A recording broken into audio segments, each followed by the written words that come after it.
Now, we have some words of inspiration that are coming to us from the highest levels of the United Nations. We're going to play very brief videos from Amina Mohammed, who's the Deputy Secretary General at the United Nations, as well as from Sanda Ojiambo, Assistant Secretary General and Chief Executive of the United Nations Global Compact.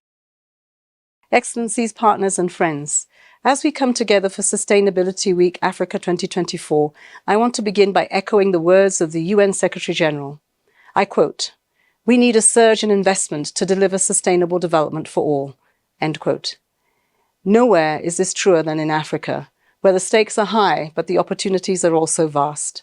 Our continent stands at a defining moment, with a young, dynamic population, vast natural resources, and rapidly growing sectors like digital innovation.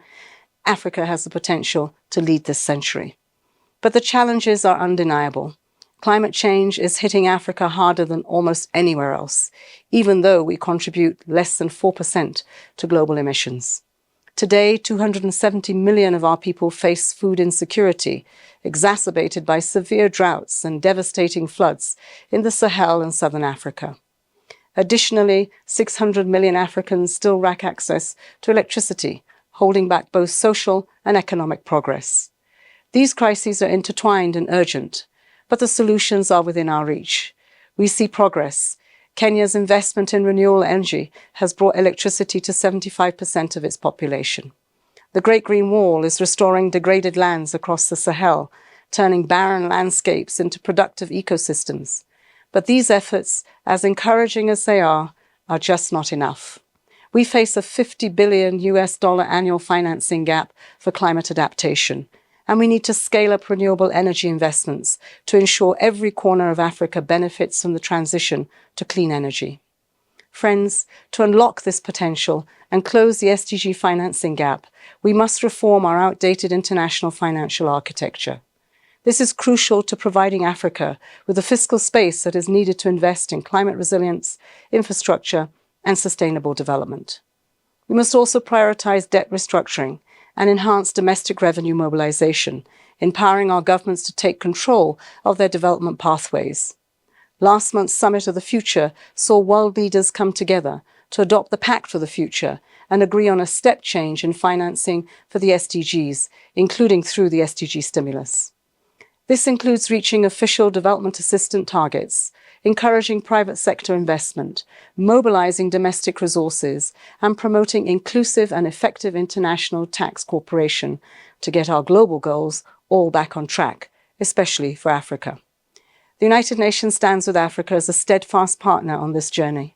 Our resident coordinators are on the ground, ready to work with governments to scale up efforts, mobilize resources, and accelerate action on clean energy, sustainable agriculture, resilient infrastructure, and the SDGs. This is Africa's moment, our moment for bold partnerships, transformative leadership, and decisive action. We're ready to lead, but we cannot do it alone. Together, we can unlock Africa's immense potential and create a future that is greener, fairer, and more prosperous, and one where no one is left behind. Thank you.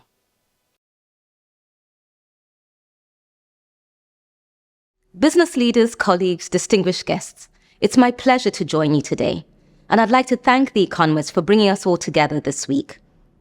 The African continent is not just a participant in the fight against climate change.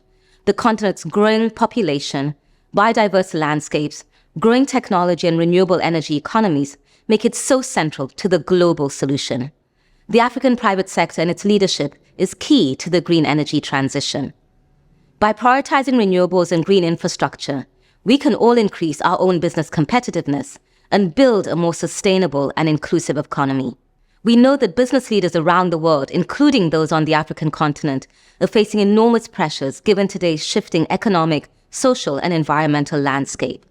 Most CEOs that we surveyed on the African continent say that their job now requires them to address a wide range of geopolitical and societal challenges, such as climate and water, trade issues, social-political conflicts, and public health crises, to name just a few. Against this backdrop, though, one thing is clear. We need to move beyond extractive economies that deplete human and natural resources to economies that encourage regeneration and regrowth. The UN Global Compact is here to support you on this journey.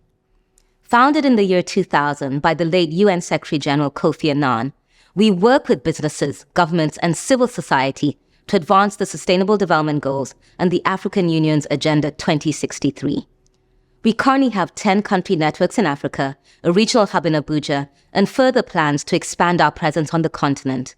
Globally, we have more than 20,000 participating companies worldwide.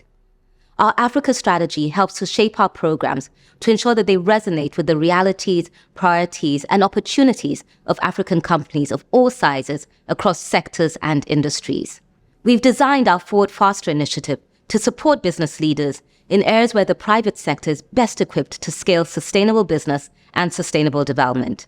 Climate action is one of those target areas, along with gender equality, living wage, sustainable finance and investment, and water resilience. We invite you all to join us in making the biggest, fastest, transformative impact by 2030. We all know that Africa is unstoppable.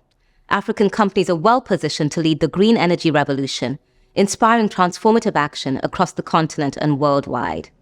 Together, we can build stronger companies and a more just, resilient, and sustainable future. I look forward to future collaboration with all of you. Thank you.